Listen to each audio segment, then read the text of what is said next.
আজকে দেশের নেতৃবৃন্দকে সঙ্গে নিয়ে আল্লাহর রহমত নিয়ে আমি এই ঘোষণাপত্র পাঠ করব।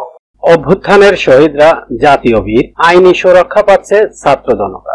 বাংলাদেশের ইতিহাসের গতিপথ বদলে দেওয়া 24শে জুলাই গণ অভ্যুত্থানের শহীদদের জাতীয় বীর, শহীদদের পরিবার, আহত যোদ্ধা ও আন্দোলনকারী ছাত্র জনতাকে আইনি সুরক্ষায় অঙ্গীকার রেখে জুলাই ঘোষণাপত্র ঘোষণা করছেন অন্তর্বর্তী সরকারের প্রধান উপদেষ্টা মোহাম্মদ ইউনূস। জুলাই ঘোষণাপত্রে বলা হয়েছে 5 আগস্ট 2024 সালে গণ অভ্যুত্থানে বিজয়ী বাংলাদেশের জনগণের আকাঙ্ক্ষার প্রতিফলন হিসেবে এই ঘোষণাপত্র প্রণয়ন করা হলো।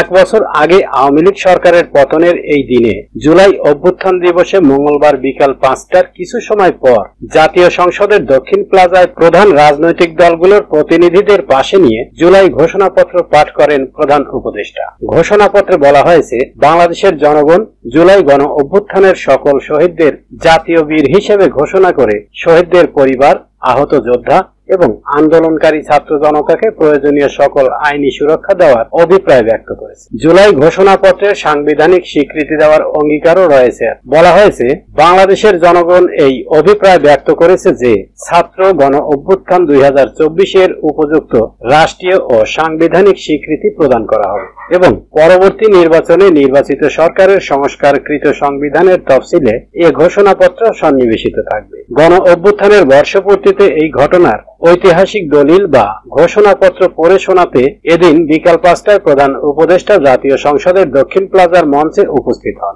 জাতীয় সঙ্গীতে শুরু হয় জুলাই ঘোষণাপত্রের অনুষ্ঠান। পরে শহীদদের স্মরণে 1 মিনিট নীরবতা পালন করা হয়। অনুষ্ঠানের সূচনা বক্তব্য রাখেন শহীদ পরিবারের সদস্য সাবরিনা আফরোজ সেমন্তী। হিসাব করলে 1036 শব্দের 28 দফা জুলাই ঘোষণাপত্রে পাকিস্তানের 23 বছরের শাসনকালের বঞ্চনা, স্বাধীনতা উত্তর বাংলাদেশে অনেক আশাভঙ্গের ঘটনা, 90 এর গণ অভ্যুত্থান, 2007 সালের 1/11 এর ঘটনা এবং আওয়ামী লীগের 15 বছরের শাসনামলে নানা রকম সংবিধান বিরোধী ও মানবতা বিরোধী কর্মকাণ্ড তুলে আনা হয়েছে। জুলাই ঘোষণাপত্র পাঠ করার সময় মঞ্চে প্রধান উপদেষ্টার পাশে ছিলেন বিএনপি মহাসচিব মির্জা ফখরুল ইসলাম আলমগীর, জামায়াতের সেক্রেটারি জেনারেল মিয়া গোলাম পরওয়ার, জাতীয় নাগরিক পার্টি এনসিপির আহ্বায়ক নাহিদ ইসলাম, ইসলামী আন্দোলন বাংলাদেশের আমির সৈয়দ মোহাম্মদ রেজাউল করিম, নাগরিক ঐক্যের আহ্বায়ক মাহমুদুর রহমান মান্না, গণসংহতি আন্দোলনের প্রধান আহ্বায়ক জোনায়েদ সাকি, এবি পার্টির চেয়ারম্যান মুজিবুর রহমান মঞ্জু,